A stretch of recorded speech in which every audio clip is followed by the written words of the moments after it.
Oke, sebelumnya terima kasih atas kesempatan yang diberikan kepada kelompok kami, kelompok satu. Di sini kelompok kami akan mempresentasikan materi dari integrasi dan migrasi sistem, yaitu Business Activity dan Monitoring. Sebelum itu, izinkan kami memperkenalkan diri terlebih dahulu. Perkenalkan, saya Komang Bailey Hartawan dengan NIM akhir 025 dan teman saya. Perkenalkan, nama saya IGD Ardiana Permana dengan NIM akhir 024. Perkenalkan, nama saya Ibu Tugu Desyodia Pratama dengan akhiran NIM 032. Oke, itulah tadi perkenalan dari anggota kelompok kami. Kemudian next. Nah, ini beberapa materi yang akan kami sampaikan dalam presentasi kali ini. Yang pertama ada pengenalan Business Activity Monitoring. Yang kedua tujuan Business Activity Monitoring. Yang ketiga manfaat Business Activity Monitoring. Yang keempat konsep inti dari Business Activity Monitoring. Dan yang kelima tahapan Business Activity. Next. Nah, di sini pengenalan dari Business Activity Monitoring. Pemantauan aktivitas bisnis BAM adalah pemantauan proses, operasi, dan aktivitas bisnis secara real-time. BAM menawarkan wawasan tentang kinerja bisnis yang memungkinkan organisasi memecahkan masalah dengan cepat dan beradaptasi dengan kebutuhan pengguna bisnis. BAM digunakan untuk meningkatkan kecepatan dan efektivitas operasi bisnis dengan melacak apa yang terjadi dalam mengatasi permasalahan. Next.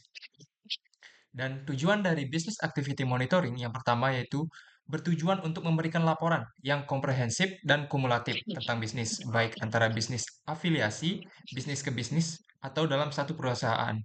Proses BAM melibatkan status berbagai operasi, analisis, transaksi, dan informasi aktivitas elektronik real-time lainnya yang diproduksi dalam laporan elektronik dan diteruskan ke manajer bisnis. Next. Nah, untuk manfaat Business Activity Monitoring akan jelaskan oleh teman saya. Jadi, baik, saya lanjut terkait manfaat Business Activity Monitoring.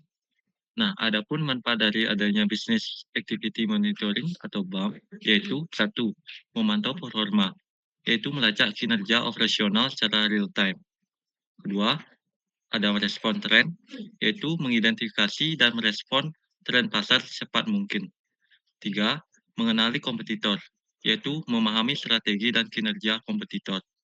Empat, merancang strategi, yaitu menggunakan data dan analisis untuk merancang strategi bisnis.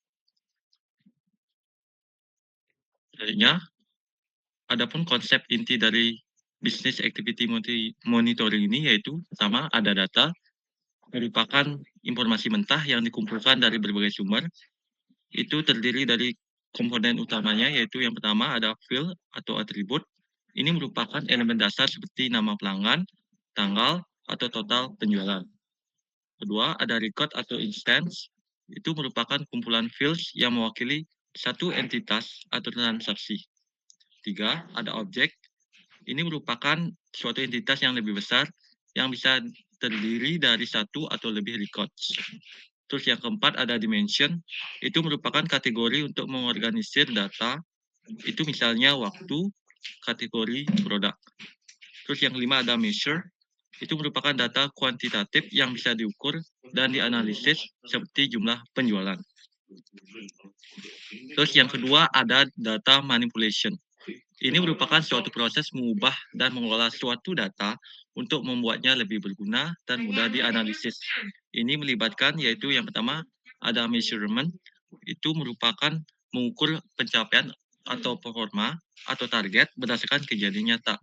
Diasosiasikan dalam data dan mengumpulkan data. Pengukurannya dibagi menjadi dua, yaitu kategorikal, itu dibagi lagi menjadi dua, yaitu kardinal dan ordinal. Terus ada numerical, itu dibagi menjadi dua juga, yaitu berdasarkan rasio dan interval. Terus yang kedua ada aggregation. Itu merupakan menggabungkan data dari berbagai sumber, serta meringkas data untuk masukkan ukuran yang baru. Tiga, ada drilling. Itu merupakan eksplorasi data lebih dalam atau melihat data dengan sisi yang berbeda dengan melihat detail yang lebih spesifik. Itu seperti pivoting, searching, filtering, dan transforming. Dan untuk konsep inti dari Business Activity Monitoring yang selanjutnya akan dijelaskan oleh teman saya. Baik, di sini saya akan menjelaskan konsep inti dari Business Activity Monitoring. Ya, selanjutnya adalah ada information yang merupakan hasil dari pemrosesan dan analisis data yang memberikan wawasan yang dimana berguna untuk pengambilan keputusan bisnis. Ini akan digunakan untuk mendukung fungsi operasional dan strategis organisasi seperti proses yang merupakan peristiwa bisnis yang dapat dibagi menjadi peristiwa-peristiwa yang lebih kecil, serta suatu proses yang dapat dilacak, ditelusuri, dan diukur menjadi data. Kemudian ada counter, adalah mekanisme sederhana untuk mengukur peristiwa berulang, serta setiap kali peristiwa terjadi, maka counter tersebut akan bertambah satu. Kemudian ada analitik, yakni mencari pola-pola yang bermakna dalam data, mengumpulkan pola, informasi, wawasan dari data yang direkam.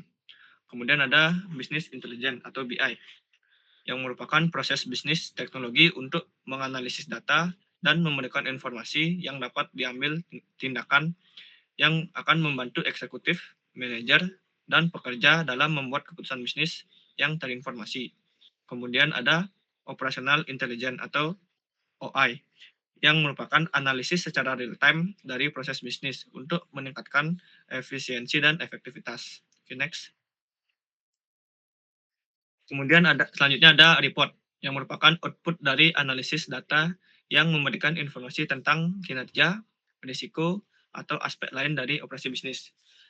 Laporan ini digunakan oleh manajemen untuk pengambilan keputusan berdasarkan data seperti Key Performance Indicator atau KPI, yang merupakan ukuran kinerja yang dapat diukur dari waktu ke waktu untuk tujuan tertentu.